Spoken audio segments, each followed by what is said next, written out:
everybody, welcome to In the Know at IRCSO. I'm your Indian River County Sheriff, Eric Flowers, and I'm here today with Russ from Treasure Coast Crime Stoppers. And one of the reasons that I wanted to have him on was to explain to you how Crime Stoppers works. I think everybody has heard of Crime Stoppers at some time as a kid. You're told about it along the ways. Maybe you've heard about it through our website. You've heard about it through our other videos that we push out. But most people don't understand that Crime Stoppers isn't the Indian River County Sheriff's Office. Most people do not understand that it's a completely separate organization that's there for law enforcement agencies to provide us with tips that the public gives to them, and it gives them a sense of security and anonymity that they maybe wouldn't have in talking directly to law enforcement. And so, Russ, you're actually retired law enforcement. I am. And you work for Treasure Coast Crime Stoppers. I do. So one of the things that I always try and remind people is if they pick up the phone and they call that telephone number, 1-800-273-TIPS, 8477, that's our Crime Stoppers number. They're not talking to you. Correct. They're not talking to anybody locally. They're talking to a hotline call center, right? We have a call center in Texas, right, that actually takes the phone calls, excuse me, 24/7. And you're correct. People sometimes assume that they're getting local law enforcement. Right. And I have to tell people, and we have it right there on our website too. Right. If this is something happening immediately right now, right, call 911. Right. We aren't law enforcement dispatch. We are Crime Stoppers. And some people get it and some people don't. Right. So the more we hammer that home, the better. Yeah, and you know, people don't understand that the person answering your phone in Texas doesn't know anything about our local crime scene. They don't know anything about you or me or our agency. They take down the notes. They take down the information, whatever it is you want to tell them. Hey, I think this guy is up to no good. Hey, I think he has a warrant, and here's where he's located. Whatever tips you want to call in goes to them. They bundle it up and package it and figure out which Crime Stoppers organization actually sent it to, right? And they don't always get it right. Right, of course, yep. But we work with Crime Stoppers all over the country. So if we get something from another jurisdiction or vice versa, we route it to the right people. Right. Oftentimes, too, we have a mechanism in place that if someone gets a hold of Crime Stoppers and they say that something's going down right now, something's happening, we get it. Our call center person, they'll go, oh, they're saying there's a threat in a school, for instance. Right. They don't know that Indian River County has a police department as well, or any of the other 3 counties that we cover. Right. So our call taker in Texas, they'll Google the address and they'll see it's in Vero Beach, but they don't realize it's actually unincorporated and belongs to you guys. Right.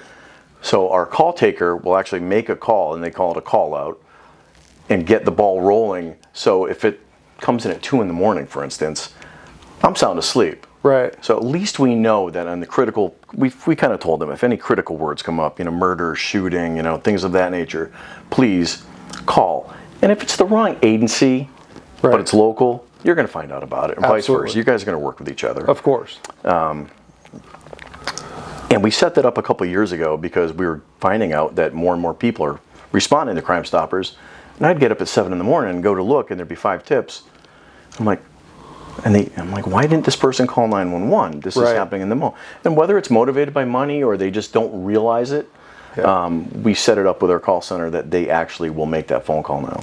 So you brought up the money side, and I know that's a big part. There's a lot of people who decide to call Crime Stoppers because they've got a relative who has a warrant and they're hoping to make a little bit of money, or they know a friend who has a warrant and they think, I can make a little bit of money. And you can make money through Crime Stoppers, but people don't understand. They think, well, I'm not going to remain anonymous if I give a tip because they're going to know I got the money. Can you explain how the money process actually works, that you don't even know who it is that gets that money? It would probably even help to back up a little bit and explain the process. So if you call our 1-800 number, 1-800-273-TIPS. You can go to our Facebook page, you can go to tcwatch.org. Yep. Or use the app. Or use the app. Yep. Or use Star Tips, which started this past year. Nice.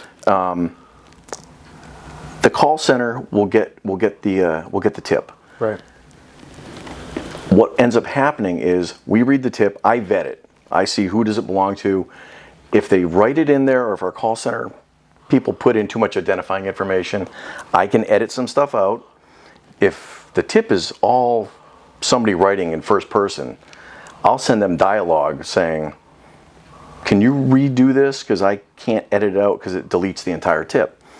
The whole idea being is that if it ever got, it's obviously discoverable. Right. If an attorney ever subpoenaed our records, I don't want to know you. Right. So when that person makes that tip, they get a tip number and a password. Okay. I never know their email. I never know their name. I can send a message via the system, our computer program that people do the tips on. They interact with you. They log in to see if there's a message. They respond back. So I never see an email. At the same time, say we send you a tip on somebody says so-and-so's got a warrant. I recognize the guy in the poster. Right. You're wanted person of the week. Results in arrest. You guys end up sending us a disposition form. I get a copy of the report. We work up a reward. And some people are motivated by the money. You already kind of said. You already said that. Yep. Some people are just trying to do the right thing. Yep. Some people don't care. They're just trying to clean up their neighborhood. Whatever the deal is, I will tell them via that message system, you are eligible for a reward. Now, you have said before in your series, eligible for a cash reward up to $3,000. Right. That's for like a murder. Right, absolutely. That's a big case. It's now up to $5,000 for a major and in case. Special circumstances, we can actually ask the Attorney General's office for more money, but it's very, very particular cases. Your average reward, $300 to $500. Okay. Depending on what it is. Now, if they say one of your guys they pick up, and in the process of picking him up, him or her, he's got drugs on him, he's got weapons on him. Well, obviously those are little check marks, tallies. The reward might go up. I wouldn't advise people to try to get into Crime Stoppers as a career to make money. Right. Because it really doesn't work that way. Right. But we certainly encourage people. People sometimes have a fear of reaching out to the police department. Yes. For whatever reason, they had a bad experience. They don't trust it. And I say this to you guys all the time, utilize Crime Stoppers as another tool on your tool belt. Yep. And since you became sheriff, you're doing a lot of the stuff in social media. Your numbers have more than doubled since 2020 as far as arrests, not tips, because we only pay out if upon an arrest. We don't pay out on conviction. That's not our business. We just pay out on arrest. In 2020, there was 5 total arrests for Indian River County, which if you look at it, it seems kind of pathetic. But since you came on board, we're up to 11, and we're not even done with a year yet. So something's working right. Well, we have to say our warrants team is doing a great job out there. They're doing a fantastic They're job. absolutely picking up a ton of people who have warrants. They're doing a great job. And of course, the video series with John Walsh really has been fantastic as well. We've got an update to that coming out soon. We shot an update. So certainly very happy that program is working out well. But I just wanted to make sure that the public understands that you're the one engaging with the Crime Stoppers side of it, not us. You don't work in this building. Nope. I know you, Russ. I can message you. I can talk to you. But the reality is, you're the one dealing with all these, and even you don't know who the person is on the other side of this. And our big claim to fame is keeping people anonymous. Right. If somebody gets a reward, they call us on the 4th Wednesday of the month. We have our call center roll the number over to us. Okay. We have a company in Virginia that scrambles the phone numbers digitally. Right. So by the time it ends up on my phone rings, it actually shows up, they spoof the number, and it comes up as something else. So I have no idea who the people are. It doesn't come up in caller ID.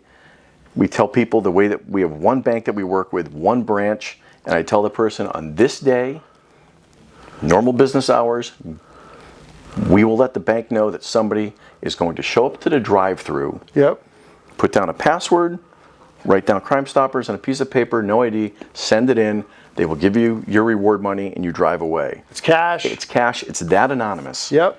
So as long as people follow the instructions, Yep. it works out good. And They'll be nobody completely anonymous. Completely anonymous. We never know who you are. Yeah, and you even encourage them to go to like the outside lane of the bank. I say so that the teller isn't seeing who they are, all that when kind the of people stuff. call us on the call-in days, Yeah. I have the same spiel I give everybody, and that is literally go to the farthest away. If you don't send somebody in your place, Right. Unless you really trust them. Yeah. Because once they drive away, That's it. that's it. It's gone. Yeah. Bank's going to give us, send us a copy of the transaction form saying we get- paid out on this. Yeah. You're not getting it again. Right. So write down your password and your number. Yeah. and put it in a secret place and don't let people find it. Well, I appreciate you coming in today, Russ. You're welcome. To be here in the know. I think it's very important that people understand that when we constantly encourage people to call 1-800-273-TIPS, tcwatch.org, use your app, engage on the website. It is completely anonymous. You are eligible for a reward. You guys pay rewards all the time. It might not be that big $5,000 murder case. It might be the $5,000 murder case. Whatever it is, it's going to be an anonymous reward. It's going to be something that you can get. I would just encourage people, however you want to reach out to us, get a hold of us. Just understand that we aren't law enforcement. Again, Yep. I stress, if something is happening in the moment, Call 911. call 911. Absolutely. If it's not time crucial, contact us first. That's the other biggie. Yeah. You can't get a hold of you guys and then turn around and get a hold of us. It has to come through us you first. Yeah, that's the It's way just the way it tips works. is. We have laws. We have rules that we have to follow from the Attorney General's office. So Yeah, and we get those too. A lot of Yep. times people will contact us with a tip, we'll follow up on it, and they'll say, hey, I want the reward. And unfortunately, they've got to go to you first to be able to get that reward because we don't offer that. it's not my money. Yeah. I'm more than happy to pay it. Sure. It just has to be done right. Awesome. Russ, thanks for being here today. very welcome. This is another episode of In the Know with IRCSO. We'll be back in just a little bit with the Real Time Crime Center.